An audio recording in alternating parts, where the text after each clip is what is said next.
Και πάλι θα μείνουμε για να καλησπερίσουμε στο στούντιο Β του σταθμού μας τον υποψήφιο με τους ανεξάρτητους Έλληνες στην Α Θεσσαλονίκη, τον κύριο Δημήτρη Σκουλαριώτη. Καλησπέρα και καλώς ήρθατε, κύριε Σκουλαριώτη. Καλησπέρα στη Β Θεσσαλονίκη. Στη Β Θεσσαλονίκη, καλά είπα στην αρχή. Ναι. Καλή δύναμη και καλή επιτυχία και σε εσάς στον αγώνα σας. Κύριε Σκουλαριώτη, πώς βλέπετε τον αγώνα αυτό στην κεντρική πολιτική σκηνή, αυτή τη μάχη που δίνετε κι εσείς και πολλοί άλλοι συνυποψήφιοι σας με τους ανεξάρτητους Έλληνες που μάλιστα σαν κόμμα στις προηγούμενες εκλογές είχαν μια πολύ έντονη δυναμική λόγω των θέσεων των αντιμνημονιακών. Σήμερα όμως βλέπουμε ότι έχει υποχωρήσει αυτή η δυναμική, έχουν πέσει και τα ποσοστά τους στις δημοσκοπήσεις. Γιατί πιστεύετε συμβαίνει αυτό?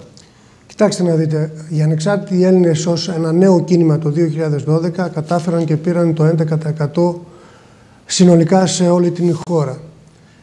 Χτυπήθηκε πάρα πολύ το κίνημα, οι θέσεις του όμως παρέμειναν σταθερές, το κίνημα και ο πρόεδρος παρέμεινε σταθερό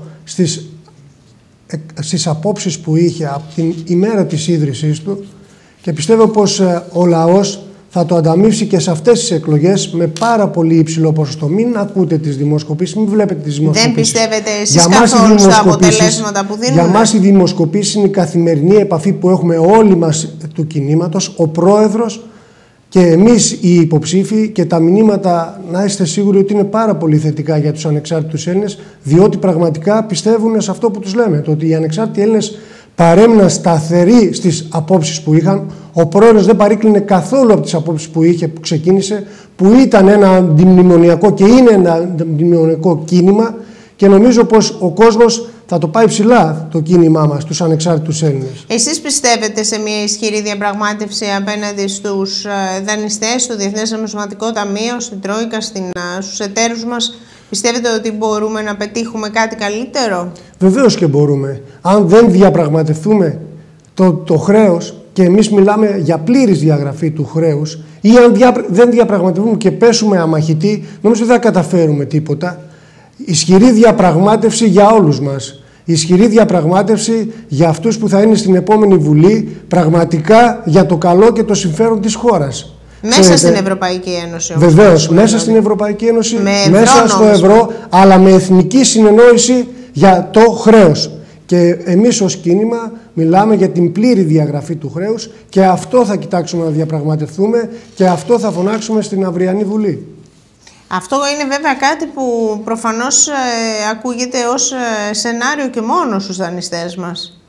Η πλήρη διαγραφή του χρέους. Βεβαίως οι δανειστές δεν το δέχονται, αλλά αν δεν διαπραγματευτείς σκληρά αυτό το πράγμα, αυτό το γεγονός, δηλαδή το γεγονός το ότι το χρέος δεν είναι βιώσιμο στη χώρα, δεν μπορεί να πληρώσει η Ελλάδα αυτό το χρέος, νομίζω δεν θα καταφέρεις τίποτα. Και μη δίνοντας αυτή τη μάχη, νομίζω αυτοί θα επιμένουν σε μέτρα, θα επιμένουν σε μνημόνια, θα επιμένουν πραγματικά σε αυτά εδώ όλα τα δεινά που έχει φέρει σήμερα στη χώρα το μνημόνιο. Κύριε Σκουλαριώτη, εσείς αν ιεραρχήσετε τις ανάγκες των πολιτών και κυρίως της εκλογικής περιφέρειας, στην οποία διεκδικείτε και την ψήφο των πολιτών εκεί, των ψηφοφόρων, στη Β Θεσσαλονίκης, ποιες θα λέγατε ότι είναι πρωτίστως? Αν τα βάλουμε σε μία σειρά, τι πρέπει να λυθεί πρώτο? Το μεγαλύτερο πρόβλημα για εμένα είναι προσωπικά, που έρχομαι καθημερινά σε επαφή με τους συμπολίτες μου στην Β Περιφέρεια Θεσσαλονίκης, είναι η ανεργία. Η ανεργία μαστίζει τις περιοχές μας, μαστίζει τα αστικά κέντρα των περιοχών μας, τα μικρά χωριά. Είναι νομίζω η προτεραιότητα και θα πρέπει να συζητήσουμε πάρα πολύ σοβαρά για την ανεργία. Κάτι που ευαγγελίζεται ο πρόεδρος, τη μείωση της φορολογίας για να έρθει πραγματικά ανάπτυξη στη χώρα. Και αν έρθει η ανάπτυξη θα μειωθεί και η ανεργία. Ιδιαιτέρως δε η ανεργία στους νέους, η οποία σήμερα έχει σκαρφαλώσει το 55%.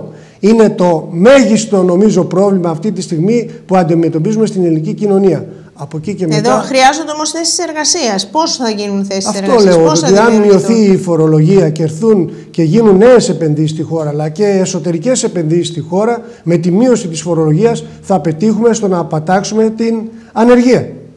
Πώς θα απατάξουμε την ανεργία διαφορετικά? Εγώ προέρχομαι από τα Διαβατά Θεσσαλονίκης, προέρχομαι από το Δήμο Δέλτα, στον οποίο έχουμε την βιομηχανική περιοχή της Σύνδου και την βιομηχανική περιοχή του Καλοχωρίου. Σας ενημερώνω λοιπόν εδώ το ότι στη βιομηχανική περιοχή της Σύνδου εργάζονταν 44.000 εργαζόμενοι. Σήμερα εργάζονται μόνο 7,5. Έχουν κλείσει επιχειρήσεις. Είναι ένα νεκροταφείο, θα το έλεγα εγώ, από κουφάρια, από κτίρια τα οποία έχουν ερημώσει και έχει ερημώσει γενικώς η περιοχή μας εκεί πέρα. Και η βιομηχανική περιοχή της Σύνδου, αλλά και η βιομηχανική περιοχή του Καλοχωρίου. Επίσης, η πρωτογενής παραγωγή. Δεν είναι δυνατόν να μην υπάρχει πρωτογενής παραγωγή στα χωριά μας, στις περιοχές μας και να πραγματικά όταν θα μπορέσεις να έχεις πρωτογενή παραγωγή θα δημιουργήσεις και θέσεις εργασίας. Κύριε Σκουλαριώτη, το ενδεχόμενο των συνεργασιών πώς το βλέπετε εσείς στην αυριανή Βουλή? Γιατί το αποτέλεσμα των εκλογών βάσει των δημοσκοπήσεων, ανεξάρτητα από το σε τι ποσοστό είναι μέσα ή όχι, δείχνουν το ΣΥΡΙΖΑ να κάνει κυβέρνηση. Ποιος μπορεί να συνεργαστεί με το ΣΥΡΙΖΑ για να πετύχουν μία πορεία έτσι προς την... Γιατί σε πάρα πολλά σημεία οι θέσεις των ΑΝΕΛ ταυτίζονται με το ΣΥΡΙΖΑ. Εμείς είμαστε η δύναμη που θα εγγυηθεί την επόμενη κυβέρνηση. Στην επόμενη κυβέρνηση. Οι θέσεις του Προέδρου είναι ξεκάθαρες. Υπάρχουν κάποιες κόκκινες γραμμές τις οποίες εμείς δεν μπορούμε να διαπεράσουμε. Εγώ όμως θα έλεγα το εξής. Προσωπικά πιστεύω για το καλό της χώρας θα πρέπει να υπάρχει εθνική συνεννόηση. Κάτι που ο πρόεδρος μας, ο Πάνος ο Καμένος, τονίζει συνεχώς. Έχοντας λοιπόν μια εθνική συνεννόηση σε κάποια θέματα τα οποία είναι αδιαπραγμάτευτα για μας, μπορούμε είτε να συγκυβερνήσουμε, αλλά κυρίως να ψηφίσουμε μέτρα τα οποία πραγματικά θα βοηθήσουν τον κόσμο, θα βοηθήσουν το λαό. Κάποιο παράδειγμα όπως κάποια από αυτά τα θέματα, ποια λέτε? Σας το λέω, μιλάμε για την μείωση της φορολογίας. Ναι, αυτό είναι ένα στοιχείο. Μιλάμε για το ότι έχουμε αδιαπραγμάτευτη θέση στο μακεδονικό. Δεν δεχόμαστε σύνθετη ονομασία με τίποτα.